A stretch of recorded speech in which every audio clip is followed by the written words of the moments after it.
mitsidika ny tokantranonao ny tenako amin'ity andro anio ity ary manolotra ny arahaba ho mampiralitsoa ho antsika rehetra manaraka izao fandarana izao. Toy ny firenena maro maneran-tany dia mankalaza ny andro iraisam-pirenena izay natokana ho amin'ny ady amin'ny aretina soika na ny asma isika androany. Isan'ny paikady ahafahana manentana antsika vahoaka ny fankalazana ny andro iraisam-pirenena sahala amin'izao.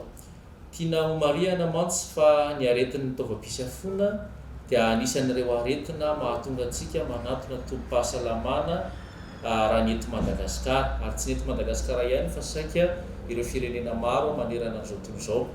Raha ho antsika manokana ohatra dia mahatratra hatrany amin'ny valo tapitrisa mahery ihany no atao hoe fanatonana tobim-pahasalamana ao anatin'ny taona iray mahakasika an'izany aretin'ny taovam-pisefoana izany.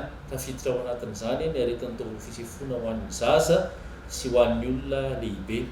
Ary raha mahakasika ny soika manokana dia mahatratra ny amin'ny 7,724 izany fanatonana tobim-pahasalamana no io aretina io. Hitantsika fa betsaka zany ny olona mitondra io aretina io. Izany indrindra no mbola anentanana antsika ao anatin'izao andro iraisam-pirenena izao no hoe aleo manatona tobim-pahasalamana fa misy ny mpiasan'ny fahasalamana afaka manao ny fitiliana sy fanamarinana ny aretina. Misy ihany koa ny fampitaovana ireo hopitaly mba ahafahana mitily sy mitsabo ary mikarakara izany aretina izany.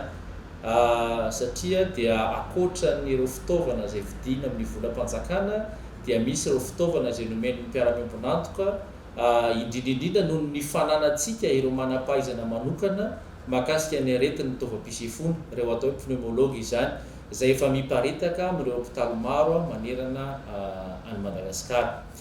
Tafiditra ao anatin'ireny fitaovana ireny ny fitaovana fitiliana io fomba fiasan'ny avokavoka io, ilay ataontsika hoe exploration fonctionnelle respiratoire.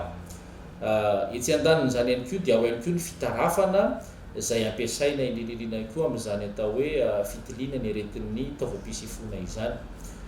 Ny fanafody ihany koa dia manana isika hoentina mitsabo io aretina soika na asma io, ka izany indrindra no mbola amerenana ny fanentanana antsika vahoaka hoe rehefa misy mampiaya ny toe-pahasalamana, mety mikohaka, misy wika, maneno akoho kely izay ny tratra matetika indrindrindrindra rehefa ohatrany hoe avy ny orana dia miakatra ny fofotany na misy an'ireny le biby fiompy ireny miaraka mipetraka amintsika, dia ilay volon'ilay biby mampihevina, mampitsonika ranondelo, mahasepitra, mampikohaka, dia aleo manatona tobim-pahasalamana hijerena azy. Na koa hoe misy sakafo dia mahavoan'ny tantimena, mety mahavoan'ny soika rehefa avy eo satria tsy zaka, ilay ataontsika hoe allergie, dia aleo manatona ny dokotera mba ahafahana mijery izany aretina izany, ahafahana manao ny fitsaboana ihany koa, satria dia misy ireo fitaovana, misy ny dokotera manam-pahaizana manokana mahakasika an'izany ary misy ny fanafody hoentina mitsabo.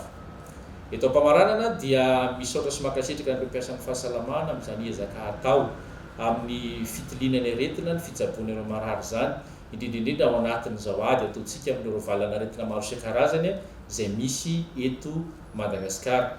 Ary mampirisika antsika hatrany hanao ny adidy aman'andraikitsika bebe kokoa mba ahafahantsika manampy ny mpiara-belona amintsika izay tratry ny tsy fahasalamana. Dia misaotra sy mankasitraka indrindra tompoko.